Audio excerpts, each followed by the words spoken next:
Halo Sobat Cuan, kembali lagi dengan acara Capital Market Talks KSPM FEB Undip. Sebelumnya, kenalin aku Adele dari Divisi Public Relation KSPM FEB Undip. Pada episode kali ini, aku berkesempatan untuk menjadi moderator yang akan menemani dua teman aku nih. Nah, jangan lupa buat ditonton sampai akhir, and don't forget to follow us on social media and also subscribe our YouTube channel. Mungkin buat teman-teman aku boleh kenalan dulu. Oke, halo teman-teman semuanya. Perkenalkan aku Ahmad Fakih, biasa dipanggil Fakih. Aku dari Divisi Education, Research and Development, KSPM FEB Undip. Salam kenal semuanya. Oke, halo Adel dan Fakih dan Sobat Cuan semuanya. Perkenalin, nama aku Naila Henun, aku biasa dipanggil Lala, dari Divisi Analysis and Investment KSPM FEB Undip.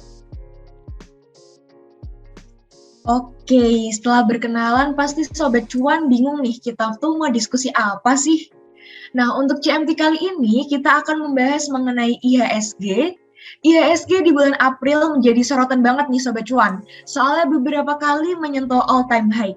Nah, sebenarnya gimana sih proyeksi IHSG selama bulan April kemarin? Dan aku tuh sebenarnya masih kepo, sentimen apa aja yang sangat mendongkrak IHSG di bulan April?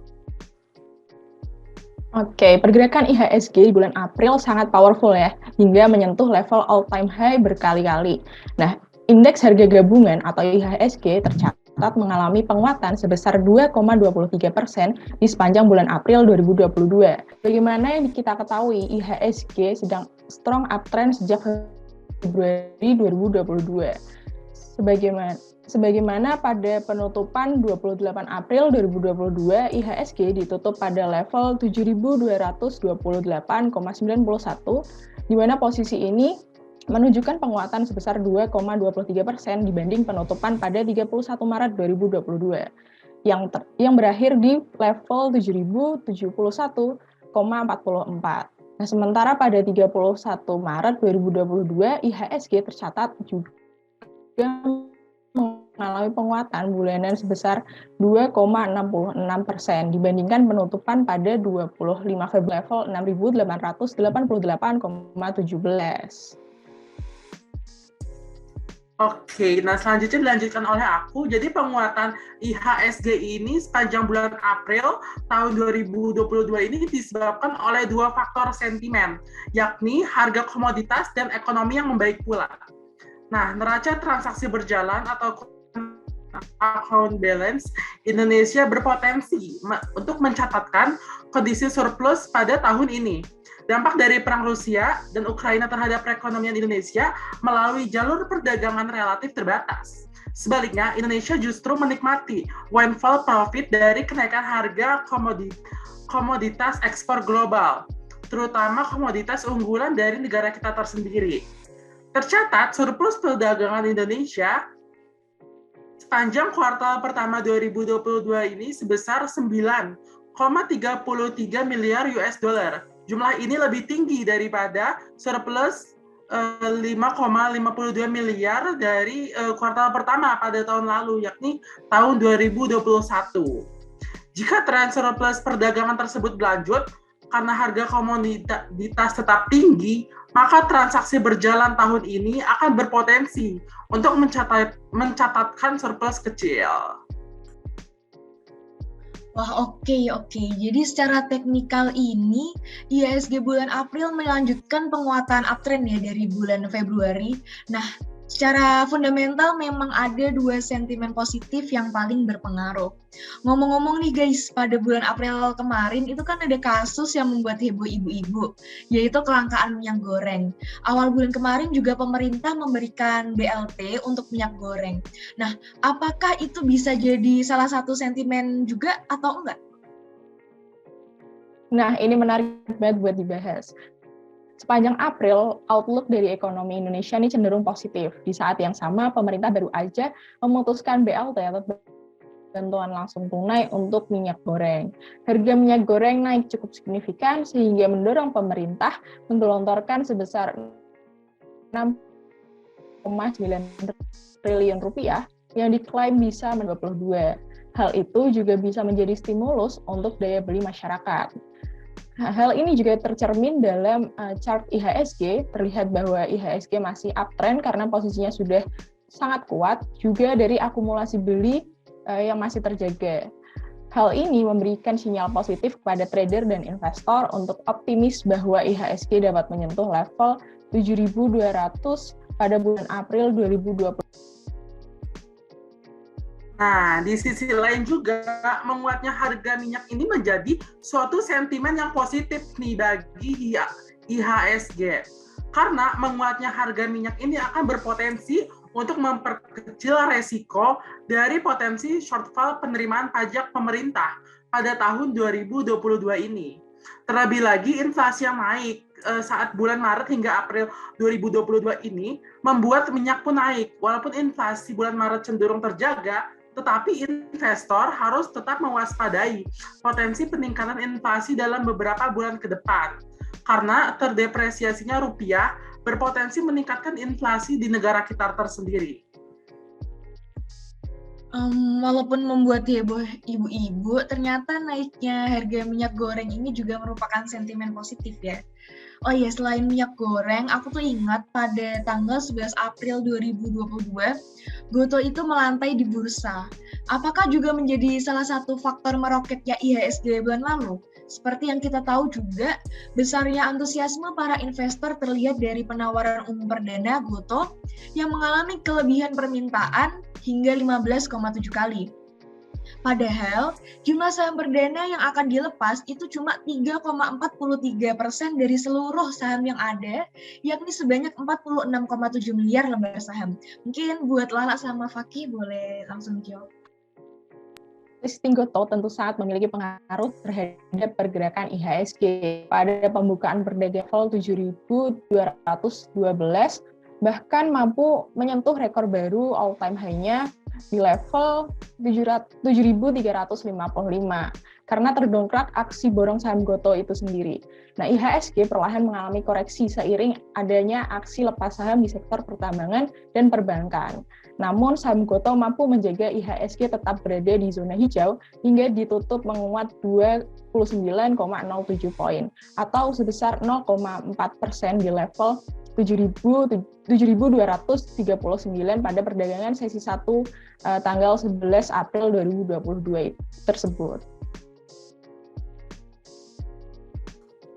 Oke, jadi prospek saham Gotoh ini cukup menarik karena memiliki ekosistem yang luas dan terbentuk dari seperti Gojek, GoPay, Tokopedia, Gotoh Finansial, dan Bank Jago. Kekuatan ekosistem tersebut memiliki posisi yang cukup mapan dalam persaingan di sektor masing-masing. Saham Gotoh untuk investasi jangka panjang itu masih cukup menjadi hal yang menarik, sama halnya dengan perusahaan teknologi lainnya. Sebagai perusahaan digital raksasa di negara kita, Gojek, Tokopedia, dan Bank Jago itu memiliki fundamental perusahaan yang cukup baik, serta prospek yang menarik pula secara jangka panjang, seperti itu. Nah, meski secara fundamental Gotoh ini sangat bagus dan cemerlang untuk jangka panjang ya, pada kenyataannya saham Gotoh atau Gojek Tokopedia yang baru saja seumur jagung melantai di bursa tercatat menjadi saham pemberat pergerakan indeks harga saham gabungan atau IHSG secara year to date. Pada perdagangan Kamis, saham Gotoh ini terjun ke level 272 per saham. Harga tersebut turun sebesar 6,21% atau 18 poin dari posisi sebelumnya, yaitu Rp290 per saham. Sebagai pengingat, pada perdagangan sebelumnya, sebelum Lebaran Idul Fitri, IHSG ditutup menguat sebesar 32,11 poin atau sebesar 0,45 ke level 7.228,91. Sementara sejak awal tahun hingga Kamis 28 April 2022, IHSG menguat sebesar 9,84% atau naik sebesar 647,43 poin. Mantap banget. Jadi listing Gotoh dengan market yang besar sangat mungkin menggerakkan IHSG ya ternyata. yang awalnya menjaga IHSG tetap di zona hijau, tapi bisa berubah menjadi saham pembarat IHSG. Sebelum Goto listing, itu ada saham teknologi yang listing di awal April nih, yaitu WIRG. Setahu aku, WIRG itu juga dapat antusiasme masyarakat yang sangat tinggi sampai ARA 7 hari berturut-turut. Nah, kenapa sih saham WIRG ini kurang mampu menggerakkan IHSG? Oke, sebelum itu WIR Asia merupakan pemain dalam teknologi realitas digital yang mencakup augmented reality, virtual reality, dan artificial intelligence di negara kita maupun di ranah internasional. WIR Group telah menyelesaikan lebih dari 1.000 proyek yang meliputi proyek pembangunan aplikasi AR dan VR dan proyek branding untuk korporasi dari beragam sektor industri yang berada di lebih dari 20 negara. Adapun WIR Group sebelumnya memiliki rencana untuk merealisasikan proyek metaverse di negara kita berupa dunia virtual 3 kota, yakni ada Jakarta, Denpasar, dan Ibu Kota Negara Nusantara. Rencananya, proyek Metaverse Indonesia ini akan dibawa dan dipamerkan oleh pemerintah ke perwakilan di berbagai negara di ajang presidensi G30 Indonesia. Kinerja keuangan WIR Asia hingga November pada tahun 2021 ini menunjukkan peningkatan yang cukup signifikan dibanding tahun lalu, sehingga dapat aku simpulkan bahwa secara fundamental saham WIRG ini memiliki fundamental yang benar-benar bagus nih. Oke, saham emiten teknologi dunia virtual alias Metaverse PT WIR Asia atau WIRG ini pada awal April lalu. Ini lantaran munculnya sejumlah nama-nama pesohor di balik perusahaan yang mengusung bisnis yang sedang hot tersebut. Nah, kerjasama dengan emiten-emiten kakap dan ditambah lagi adanya meroketnya harga saham WIRG sejak debut perdana. Selain itu, anjloknya harga saham WIRG hingga batas auto rejection bawah atau ARB selama 5 hari beruntun setelah rally kenaikan 10 hari berturut-turut juga menjadi sorotan investor saham. 27 April saat perdagangan saham di BEI dibuka, harga saham WIRG langsung melorot kena ARB lagi turun sebesar 6,93% ke level 940 per unit. Nah, nilai transaksi mencapai 4,14 miliar rupiah dari volume 4,23 juta saham. Artinya ini merupakan hari kelima saham WIRG ini kena ARB, meski pernah ARA selama 7 hari atau bahkan 10 hari berturut-turut, dan ARB sepanjang 5 hari berturut-turut, saham WIRG belum mampu menggerakkan IHSG karena market cap-nya yang cenderung lebih kecil, apalagi jika dibandingkan dengan Goto. Wah, nggak kerasa udah banyak banget yang kita bahas. Mungkin terakhir aku mau nanya buat Lala sama Fakih, menurut kalian gimana sih proyeksi IHSG hingga akhir tahun 2022 nanti?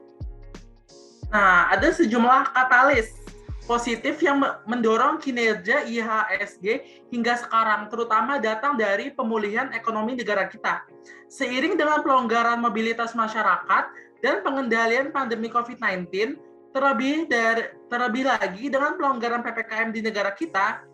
Nah, meskipun begitu ada catatan bahwa terutama dari faktor eksternal tersendiri, ada sejumlah faktor yang dapat mengancam pemulihan ekonomi Indonesia, mulai dari konflik Rusia-Ukraina, ancaman resesi di Amerika Serikat, serta inverted yield curve yang terjadi di obligasi 5 tahun dan 30 tahun. Menimbang kondisi tersebut, secara teknikal diperkirakan pergerakan IHSG masih cenderung fluktuatif, termasuk pada periode kuartal kedua 2022. Meski begitu, secara tren jangka menengah, IHSG masih cenderung uptrend. Paling tidak, titik terdekatnya akan menguji area 7.180 sampai 7.200 terlebih dahulu. Untuk support dapat diperhatikan area 7.040 dan 6.978 dengan resisten di 7.160 dan 7.200. Sedangkan dalam waktu dekat, Disarankan pelaku pasar mengakumulasi saham dari emiten berbasis consumer and poultry sehubungan dengan momentum Ramadan dan Idul Fitri. Di samping itu, pelaku pasar pun bisa melakukan trading buy untuk saham emiten pertambangan dengan memperhatikan pergerakan harga komoditas dunia. Wah, Sobat Cuan, malam hari ini kita udah dapat insight baru yang banyak dan tentunya berguna banget buat bekal kita dalam trading maupun berinvestasi. Pembahasan kita mengenai IHSG pada periode April sampai awal Mei ini cukup kompleks dan sangat menarik untuk disimak, terutama mengenai sentimen yang benar-benar dikupas tuntas, baik dari segi fundamental maupun teknikal, seperti yang telah dipaparkan oleh Fakih dan Lala tadi. Mulai dari naiknya harga minyak goreng, listing Goto dan Wirge, pengaruh ekonomi dunia, keadaan ekonomi Indonesia, konflik geopolitik Rusia-Ukraina, dan The Fed. Selanjutnya ditutup dengan proyeksi IHSG ke depannya. Sayang sekali, ternyata kita sudah berada di penghujung acara nih. Terima kasih kepada Lala dan Fakih karena telah bersedia berbagi perspektif dan insight pada Capital Market Talks episode kali ini. Terima kasih juga kepada Sobat Cuan yang telah menonton CMT kali ini dari awal sampai akhir. Aku, Adele, selaku moderator CMT malam hari ini pamit undur diri. Don't forget to follow us on social media. See you in next Capital Market Talks. Bye-bye.